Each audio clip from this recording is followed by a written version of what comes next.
Alright, what's up guys, it's Kostef here, and today I'm going to be making a rant video. I'm actually going to start making a lot of these. Almost every single morning I wake up and read some bullshit on Twitter and just get triggered as fuck. And because at my core I do seek a simple and happy existence, I've usually let that culminate in some deleted tweets on Twitter or some rants to friends, and not in opinionated videos on the internet. Ever since I started my YouTube channel and this brand that surrounds it, I really never only sought to make you guys laugh, to have my impact on you and your life to only last about 10 minutes and then leave just as quickly. But nope, all that's done. I'm tired of being limited to 156 characters, and my friends are growing weary of my monologues. Believe it or not, I actually have a lot to say, and I believe I can deliver it to you guys in a way that's different from my colleagues. In this video and every other rant video that I'm likely to make, I'm gonna do something that I like to call getting to maybe. And how I'm gonna do that is I'm gonna design these rant videos much like a tree, where at the very top is the thing that triggered the fuck out of me, and then I'm gonna explain the causal links all the way down to its core. This morning I woke up and checked Twitter from my bed like I always do, and I read an article by Wired magazine, and that article was largely just a sensationalized puff piece on PewDiePie. This of course bled into a discussion of fake news, and of course eventually made its way to politics, which I'll never rant about because democracy is built on individual opinion, and when it comes to politics I just don't know enough and I'm not educated enough to affect yours. So I was triggered twofold. One, I was triggered about the stupid magazine and how the media just says whatever the fuck they want nowadays. And two, because that discussion ended up with damn politics, which is not the source of the problem. The only relation between the two topics is our current president is pointing out what we all know. Maybe up in his circles they believe the news, but down here in the normal world we've never believed that shit 100%. We've known that's been bullshit for decades. No, the source of the problem, like most things, is money. We live in a capitalistic world. Whether we like it or not, our most impactful common denominator is money. We all want it and we all can agree on how to value it. It's literally the only thing on this entire planet that we can agree upon. No, the reason why we have fake news or sensationalized news that reads just like a goddamn tabloid nowadays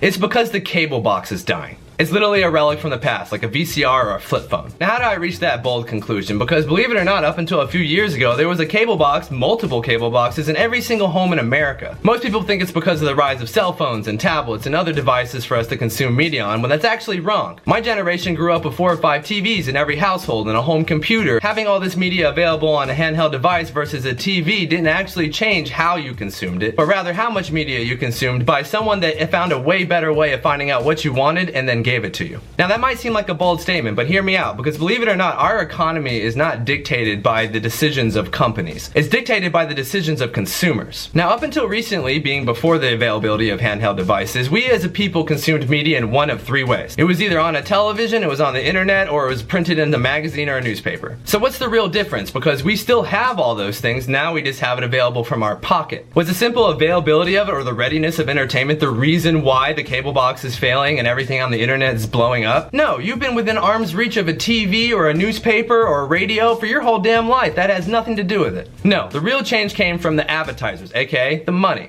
And what is the job of an advertiser? And just the advertiser. We're not talking about making a product and selling it. That's production and sales. We're talking just about advertising. Their entire job, actually their entire world, revolves around one thing, and that's you. It's a tricky job to say the least, especially in America where we believe in so much individualism. These people are tasked with knowing the wants and needs, turn-offs and turns-ons of hundreds of millions of people. Now as hard as that might seem, believe it or not, they are phenomenal at it. And here in America, they're the best in the world. There's a reason why America has one of the most robust economies ever, with just a fraction of the population of some of these other large superpowers. Our GDP is financial services. We are a consumer-based nation with a democracy that backs capitalism to make sure it happens. So what really changed between the early 2000s and now? Why did billions of people migrate from consuming media on TVs and newspapers to the internet and handheld devices? And once again, I'll reiterate, it's not because it's available on your phone or your computer and 7 other places. We've always had that availability. But you consume 20 or probably even 50 times more media than your parents did growing up or the generation that preceded us. The real reason is data mining. Now these advertisers, in their effort to identify new customers, to find out their turn-ons and turn-offs so they can better market and advertise their product to the end consumer. Now I am going to kind of lump marketing and advertising into the same group. Now I know they're usually 2 separate things in large companies, but for the most part they do the same thing.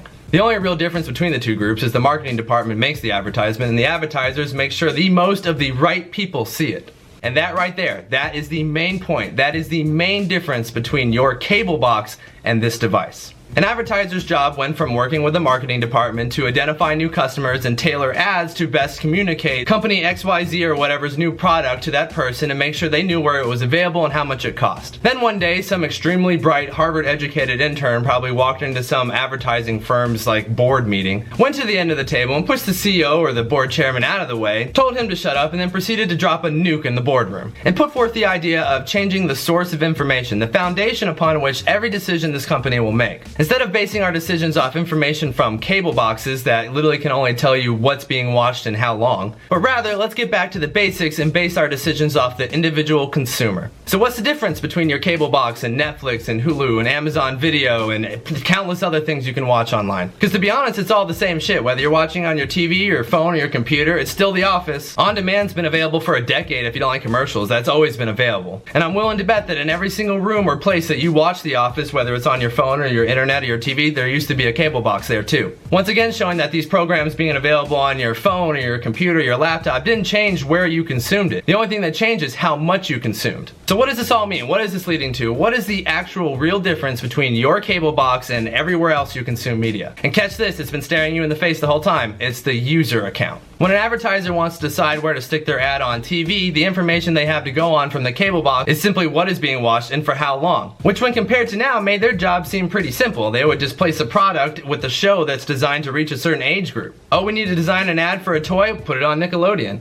Oh, you want to reach teenagers? MTV. You want to reach people in their 30s? National Geographic or the History Channel or Spike TV. Combined with the time of year and the state of the economy, that's literally all that went into the decision-making process of a TV advertiser. And what else could they do? That's the only information they had. Oh, that house is watching National Geographic for 2 hours a day. Well, I'm going to put my ads right in between those shows. That's the best chance I have at reaching my target audience. But that is at most an educated guess. You have no idea who's watching that TV or if there's anyone even watching it. Really think about that if you're a company buying advertising space. This guy's coming to you saying, hey man, for literally a small fortune I can put your ad on a TV channel, but I can't guarantee you anyone's gonna watch it or who's watching it. I can only tell you where and how much. And to make things even simpler, the advertiser doesn't even have to go through the bother of finding out what age groups or what kind of people are watching the television shows. The damn television networks tell them. If you asked me if I could go back in time and be anyone, literally one of my top 5 responses would be TV advertiser in the 90s. Check out this perfect storm, the tech bubble, aka the internet. One of the greatest periods of economical growth this country has ever seen. Walmart selling flat screen TVs like they're damn crack cocaine, and you have no competitors besides Yahoo. I'm not gonna even mention newspapers and magazines because unless you're a college student flipping a textbook, you're literally the only people on this entire planet consuming media like that. And in comes the manifest destiny of the advertiser. Now I'm not sure if you know what a manifest destiny means. It basically just means the natural progression. Because unlike before, when the main purpose of a user account was so that a company that had already made contact with you could continue to make contact with you, I'm sure that a lot of you guys have already been taught that getting a new customer is far more expensive than keeping an existing one. And that was the purpose of a user account. It was to establish communication and also to manage the customer's relationship with the company. So get this, in every household in America, there's an account somewhere with just one person from that house, and it's usually the breadwinner of the household. That's the only person they had information on. If they were trying to find out how many kids you had, or what your wife's interests were, or whether they even exist, you could be one guy in a house with 4 TVs. The only information they have to identify you is where you live. Meaning if you live in a neighborhood, you're most likely a family, so you probably have a wife and at least one kid. If you live in the city, you're most likely single or young or going to college. And that's it. Now compare that scenario, which is actually still a thing, believe it or not, billions of dollars are spent advertising with that amount of information, versus how you consume media nowadays. When I signed up for every single one of these user accounts for the countless apps and different ways I consume media, there was a point where I ticked off an option that said you can use my viewing behavior or my behavior on your media site, whatever, to better tailor, now really pay attention, how I interact with that company.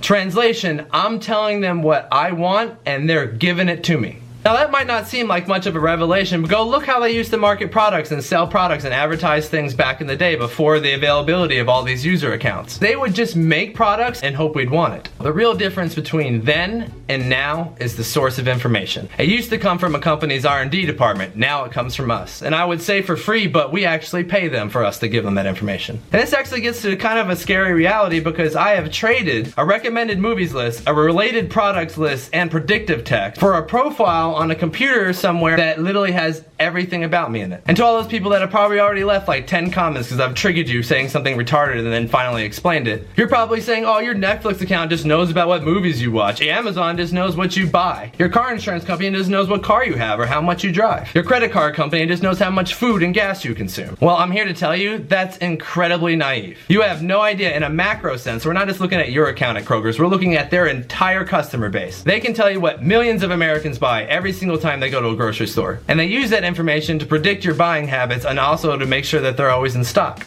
Now, I've said this information is extremely valuable, and I think I've demonstrated why. Obviously, nowadays, we look to the consumer to tell the company what they want. You sprinkle a couple millions on there, combine it with some top minds and some time, and boom, you've got a brand new product. So what's scary about that? I get what I want, and I don't even have to tell them that I want it. They just figure it out and make it a reality. But like I pointed out before, that information is extremely valuable. And not just to the advertisers at Kroger's. No, it's extremely valuable to every other advertiser trying to advertise grocery stores or anything that's related to food. So at the same time, we were blessed with better consumer experiences. Obviously now these companies can target us rather than just speaking to the masses. At the exact same time, capitalism gave birth to a brand new market. And this market is worth billions. And the best part, we already have all the information because we needed it for something else. Now instead of just using that information to predict how many Cheez-Its are going to be consumed by Atlanta next May, now at the same time of collecting all that data, I can sell it for millions to advertising firms. Did you notice that after you signed up for your Best Buy card that you started getting random spam emails having to do with technology from companies that aren't Best Buy? Or how about when you bought that blender or treadmill and all of a sudden you started getting fucking health magazines in your mail for no reason? And I saved the best one for last. How about when you get accepted to college and all of a sudden your mailbox at your dorm is just exploding? The email they literally gave you at orientation is already getting spammed as fuck. At the same time, while you're at orientation, you're actually receiving mail. Your parents are receiving mail from random loan companies. How the fuck did that happen? Hate to break it to you guys, but Kroger's not the only one selling information. And just to illustrate my point, if you're a state-funded educational institution whose entire customer base are young, impressionable teens just trying to find their place in the world, if those people are willing to sell your information, why would any other company not do the exact same thing? In fact, I'm gonna sell your information for a huge profit because let's face it, you're the one who signed up and told me all your shit. I didn't have to do anything. I just made a web form. You're the one who spent time and effort filling out a form. It only cost me a few pieces of paper, maybe some plastic and some emails. But now I'm gonna sell your information, take that huge profit, and then buy more information. Scary thought to say the least, but now let's circle all the way back around. Why does that mean the cable box is dead? Why does TV fucking blow now? Why does it take 4 hours to watch a 90-minute movie on TBS? Why does it cost the average household $100 a month, over $1,000 a year just to watch TV? Why are channels or programmers like ESPN losing subscribers at genocidal rates? I'm talking like 10,000 accounts a day. And most people will say, oh, things like a tablet, a phone, combined with the price difference. Fucking Netflix is $7, cable's $100 a month? You're telling me HBO Now, which I can watch on anything, is cheaper than ordering HBO on cable? And I can only watch it right there on the TV that, funny enough, is a smart TV and actually gets HBO Now? Because just like I said earlier, it's the same shit in the same places, you're just consuming way more of it. And the answer is, just like I said in the very beginning of this video, money. Because the advertisers want some bang for their buck. They don't want to be told when they go spend millions of dollars on a brand new skateboard that, hey, we're gonna put it up on MTV and Nickelodeon and it should reach a bunch of kids. And they'll be from anywhere between 6 and 18 years old. Thanks for your $30 million. I'll see you next Christmas. In reality, those transactions are actually done in milliseconds through some live auction floor, like some fucked up version of eBay. And that's for all media. It's actually all bought and sold that exact same way. Advertisers, marketers, promoters, companies all eventually realize that they are seeing way better results and way more bang for their buck if they advertise to targeted users rather than just the blanket approach, which is a cable box. Imagine this. So I'm a business owner or a CEO and I'm at an advertising firm or in-house advertising office and I make this and I want to sell it. Who do you want to sell it to? Well, actually, I want to sell it to Judge Dredd fans. All right, well, I have two options for you. There's traditional TV, and I can put your ad right in between a comic book TV show on Spike TV, or I can put it on the History Channel because that age group of people are probably alive to even know who this is. But also, if you just want to carpet bomb our entire viewership base, we can just put this on every single channel that caters to people under the age of 21. Well, that actually sounds awesome. It sounds like I'm gonna get this product in front of millions of people. I bet that's gonna cost a lot. Yeah, kinda. Well, fuck, is option 2 cheaper? Extremely. And not only that, we can market directly to Judge Dredd fans who collect Judge Dredd shit. There's really only one catch. I'm listening. Well, instead of reaching millions of people who might be under the age of 18 and who might like your product, instead we're gonna reach like 100,000 people who are extremely interested in your product for a fraction of the cost. Well, why the fuck did you even tell me about option 1? And the reason why our businessman was informed of option number 1 is that's just traditionally how it's always been done. And outside the top movie studios, almost every single entertainment production company in America has been built around the cable box. And now all the money they used to get from advertisers and subscribers and people who bought their services through cable companies, well, like I said earlier, I don't know a company in this world that can afford to lose 10,000 customers a day. And well, when you're a company that actually produces something or makes something and you have less money to fund its creation, well, it's eventually just gonna start to suck. Or you'll evolve and you'll start selling your programs on other media forms, which you guys can see obviously with Netflix. So let's look at the obvious facts. Would you rather spend $100 on cable or $7 on Netflix? I'm here to tell you it really didn't even make a difference. You were used to spending $100. Your parents spent $100. Every single one you know, from your teachers to your friends to random people you meet on the street, all spend $100 a month on cable. I'm willing to bet that the selling point wasn't the $93 in savings. And it damn sure wasn't the content, because you've had that available on cable the whole time, on demand. I'm willing to bet that it was actually the custom tailored consumer experience you have on Netflix. The metadata extracted from the viewing behavior of millions, used to predict things you would like or products you would like, and then giving it to you. And I'll be honest, 3 nights ago I watched Batteries Not Included. I haven't seen that movie since I was a kid. I would have never thought to fucking watch that movie ever. But based on the viewership behavior of myself and millions of other people like me, they correctly predicted that I would like that movie, and I did. Compare that with your fucking TV guide. Damn the savings. I want that product no matter how much it costs. Now take that same set of facts, that same scenario, and apply it to almost every other consumer-based media there is. They all buy and sell consumer data collected at the point of sale most of the time to predict almost everything you'll buy, sell, or do or go. So the reason I'm making this video is twofold. One, I wanted to show you guys that the cable box is dying not because of new media forms or how it's available on phones and tablets and different things like that, but rather was hinged on the utilization of the private account or the individual account and the metadata that can be taken from that and then correctly used to make better programming, and in turn make more money to just make even better programming. I don't think I'm alone when I say that Netflix makes some of the best shows ever now. Or they go hire the producers that made the best TV shows on television because now they don't have any more jobs. I don't know about you, but I seem to notice that shows just get canceled left and right. Like, I don't know, sometimes they don't even make it through a whole season. But like I said, with that correct utilization of all that damn account data that they can pull from literally hundreds of millions of people, and with current technology they can mold, shape, buy, and sell that shit in real time. The reason the cable box is dying is because just nobody wants to experience media like that anymore. And the second reason was I wanted to pose the question to you guys. Do you guys think that the utilization of all this metadata pulled from so many people is a good thing? Because I know there's a wide variety of opinions on that. And that can lead off into a million topics having to do with security and privacy and all that shit. Do you guys agree that that was the right move, not just because it happened, but do you believe that's the right move for technology? And just like I said earlier, I'm only here to get you to maybe. I fall on both sides of the fence. The grass is always green. I absolutely love how I consume media is custom tailored to me and not my age group, because obviously I don't identify with that. And at the same time, I'm one of those people that never signs up for a Kroger's card or a Best Buy card, and I use fake information to set up all those accounts.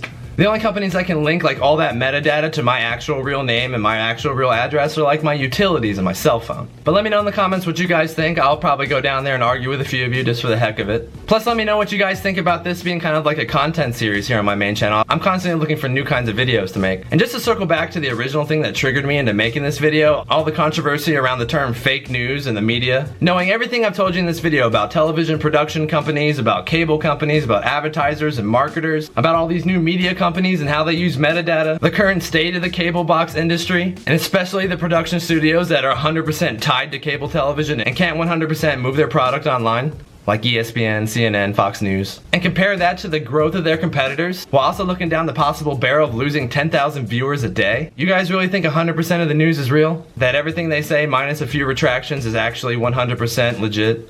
'Cause I just don't.